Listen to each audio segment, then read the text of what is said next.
नमस्कार दोस्तों हम अपने कॉस्टिंग के लेक्चर को कंटिन्यू करते हैं और अब हम आ गए हैं लेसन नंबर 5 ऑपरेटिंग कॉस्टिंग। ये जो ऑपरेटिंग कॉस्टिंग है वो किस इंडस्ट्री के लिए, ये जनरली सर्विस सेक्टर के लिए है। तो हम उसमें देखेंगे कि ऑपरेटिंग कॉस्टिंग का मतलब क्या है, इसके फीचर्स क्या हैं, कॉस्ट यूनिट कैसे तैयार करते हैं। तो यहाँ पे ट्रांसपोर्ट कॉस्टिंग के बारे में बताया गया है, सर्विस सेक्टर है ये भी।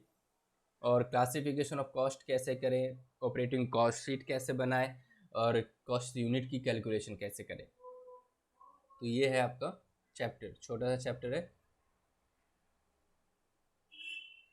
तो जैसे कि बताया मैंने कि ऑपरेटिंग कॉस्टिंग जो है वो सर्विस सेक्टर के लिए है। तो जैसे हॉस्पिटल है, रोड ट्रांसपोर्ट कंपनीज है, रेल ट्रांसपोर्ट कंपनीज है, एयर ट्रांसपोर्ट है, इलेक्ट्रिसिटी सप्लाई कंपनीज है, सिनेमा है, कैंटीन है, होटल है, वाटर सप्लाई कंपनीज है, कैंटीन है, गैस सप्लाई कंपनी जो शिपिंग कंपनी, ये सब क्या करते हैं ये लोग। अब जैसे सिनेमा है तो टिकट जितनी आप लोगे उतनी की कॉस्टिंग होगी। होटल है, जितने बेडरूम ले लोगे इतने दिन के लिए पर डे के हिसाब से है। वाटर सप्लाई कितना आपने यूनिट खर्च किया है ना। ये सब टिकट बेस्ड है। हॉस्पिटल में बेड के हिसाब से हो जाता है। ये सब इनकी एक अलग कॉस्टिंग होती है, उस हिसाब से ये लोग फिर अपना काम करते हैं। तो फीचर्स ऑफ ऑपरेटिंग कॉस्टिंग के फीचर्स क्या है।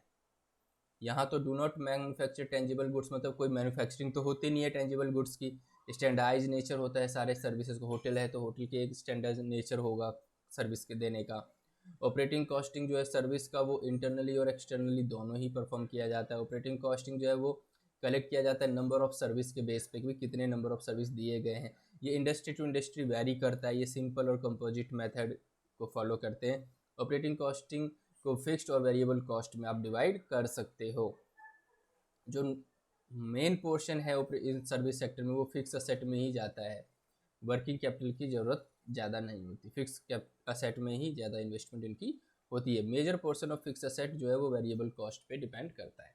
तो ये छोटा सा एक ओवरव्यू है, वो आप पढ़ लेने पर। कॉस्ट यूनिट, इसमें सारा का सारा कैलकुलेशन है कॉस्ट यूनिट का, कि अगर कॉस्ट यूनिट आपको पता है तो आप कॉस्टिंग कर दोगे। ट्रांसपोर्ट पर किलोमीटर और पर मील के हिसाब से कितना पैसा ले रहा है वो।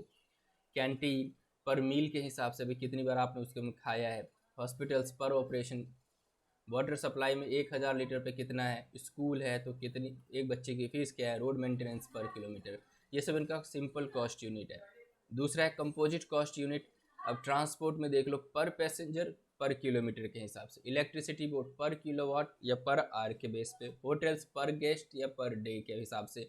सिनेमा हॉल पर सीट या फिर शो के हिसाब से। हॉस्पिटल पर बेड पर डे के हिसाब से। और गुड्स ट्रांसपोर्ट पर टन पर किलोमीटर के हिसाब से। तो ये ऐसे चार्ज करते हैं। तो इस तरीके से आप कैलकुलेट कर सकते हो। नाउ जो नेक्स्ट है आपके जो सिलेबस में दिया गया वो है ट्रांसपोर्ट कॉस्टिंग।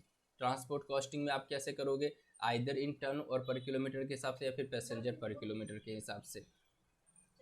ऑब्जेक्टिव क्या है, रनिंग कॉस्ट निकालने के लिए या फिर व्हीकल को पर किलोमीटर चलाने के लिए क्या कॉस्टिंग लगती है। आप अपनी गाड़ी में अगर पेट्रोल भराते हो तो आप कॉस्ट निकाले तो यार एवरेज कितना देती है, कि एक पेट्रोल में कितने किलोमीटर ये चलती है, तो आप कॉस्टिंग देख रहे हो उसकी।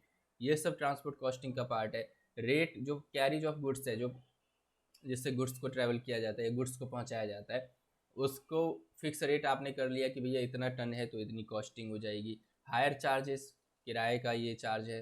रनिंग ओन व्हीकल, अपनी ही व्हीकल चलाने के लिए आप कितना हायर करते हो। आइडल व्हीकल, कोई अगर ख़राब हो गए, व्हीकल ख़राब है या फिर उसका टाइम बेकार चल रहा है तो उसकी कॉस्टिंग को कैसे ट्रीट करोगे। To determine what should be charge from different department, अगर एक एक अलग अलग डिपार्टमेंट से हमें कितना कॉस्ट रिकवर करना है ट्रांसपोर्टेशन का, इसके लिए भी ये सब जरूरी है। तो ट्रांसपोर्ट कॉस्टिंग प्रोसीजर में क्या है, सबसे पहले data collection, classification of cost and preparation of operating cost sheet. या डाटा कलेक्ट करने के बाद कॉस्ट को क्लासीफाई करो, फिर ऑपरेटिंग कॉस्ट शीट बनाओ, और फिर कैलकुलेशन ऑफ कॉस्ट यूनिट, फिर उसके बाद कॉस्ट यूनिट की कैलकुलेशन हो जाएगी। नाउ अगला है डाटा कलेक्शन। डाटा कलेक्शन में क्या है कि आप कहाँ कहाँ से रनिंग टाइम क्या है, कॉस्ट ऑफ पेट्रोल क्या है, कॉस्ट ऑफ डीजल क्या है, वो सारा कलेक्ट करना। डाटा तो कलेक्ट करो तभी तो कॉस्टिंग होगी। तो गाड़ी से रिलेटेड जितने भी डाटा है वो कलेक्ट करने को ही डाटा कलेक्ट बोला जाता है। अब जैसे डाटा कलेक्शन का एक फॉर्मेट बना सकते हैं कि भाई नॉर्मली कंपनीज में होती हैं कि व्हीकल नंबर क्या है, परचेज कब किया, ड्राइवर क्या है, कब चलाए, कब निकल गया, कितने ट्रिप इसने पूरे किए हैं, क्या डेज है, क्या इस तरीके से ये सारी डिटेल उसमें लिखी होती है एक गाड़ी की। क्योंकि उसको कंपनी में तो ये होता है कि भाई ये सारी लिख के लाते तो एक ऑडिटर चेक करता है, उसको पैसे दे देता है। Now classification of cost and preparation of operating cost, standing और फिक्स्ड चार्जेस, जैसे कंडक्टर है, डिप्रिसिएशन है, रेंटल है, इंटरेस्ट ऑन कैपिटल है, रोड टैक्स, गारेज, ये सब तो फिक्स ही होता है। और रनिंग एंड मेंटेनेंस चार्जेज और वेरिएबल चार्जेज भी, diesel, oil, grease, repair, cost of tyre, tubes, batteries, ये सब वेरिएबल है, जब इसकी ज़रूरत होगी ये सब करते हैं। तो बस इसी के बेस पे आपको क्या बनाना है, ऑपरेटिंग कॉस्ट शीट। अब ऑपरेटिंग कॉस्ट शीट में आप क्या लोगे, पहले फिक्स चार्ज ले लो। फिक्स चार्जेज में क्या होगा, garage rent, licence fee, road tax, driver wages, conductor wages, depreciation, office and administration overhead, insurance, ये सारा का सारा ऐड कर दो, ये फिक्स चार्जेज हो जाएगी। फिर है running and maintenance charge, petrol, diesel, repair and maintenance, oil, grease, tyre, tubes, depreciation if related to operation, तो फिर ये यहाँ आ जाएगा। यहाँ पे क्या, if related to exclusion of time, तो ये ए और बी को ऐड करो, कॉस्टिंग आ जाएगी। अब चलते हैं calculation of cost unit. Cost unit की कैलकुलेशन कैसे करें, तो दो तरीके हैं, एब्सोल्यूट टन पर किलोमीटर और कमर्शियल टन पर किलोमीटर। तो एब्सोल्यूट टन पर किलोमीटर कैसे निकालेंगे, various distance into respective load quantity, भाई डिस्टेंस कितना और कितना लोड क्वांटिटी है। कमर्शियल टन पर किलोमीटर में क्या, टोटल डिस्टेंस ले लो, total distance into average load quantity carried, यहाँ पे एवरेज लोड क्वांटिटी कैरीड है, वहाँ पे रिस्पेक्टिव लोड क्वांटिटी कैरीड है। अब इसके बेस पे एक एग्जांपल देख लो। एक ट्रक है जो load of 10 ton of goods from station P से 10 टन लेके ये निकला। It unload 4 ton at station Q पे 4 टन उसने उतार भी दिया, और जो बच गए वो स्टेशन आर पे उतार दिया।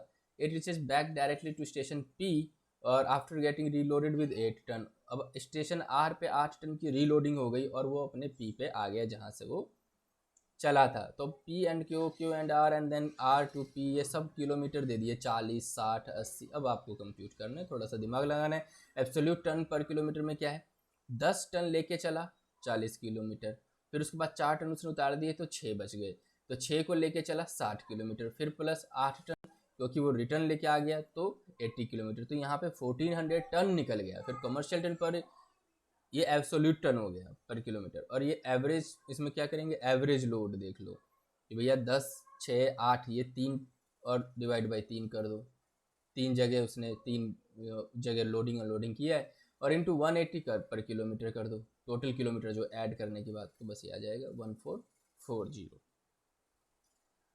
थोड़ा सा आप दिमाग लगाओगे, चीज़ों को पढ़ोगे, समझोगे, तो आप ये क्वेश्चन बिल्कुल अटेम्प्ट कर सकते हो, कुछ भी मुश्किल नहीं है इसमें। बहुत छोटा सा चैप्टर है, बहुत ही आसान चैप्टर है। आप एक दो एग्जाम्पल इसके बना लोगे तो आपको समझ में आ जाएगा। तो एक छोटा सा चैप्टर हमने फिनिश कर दिया है, वो था हमारा ऑपरेटिंग कॉस्टिंग। अब आपका नेक्स्ट चैप्टर क्या है, एक बार वो भी देख लेते हैं।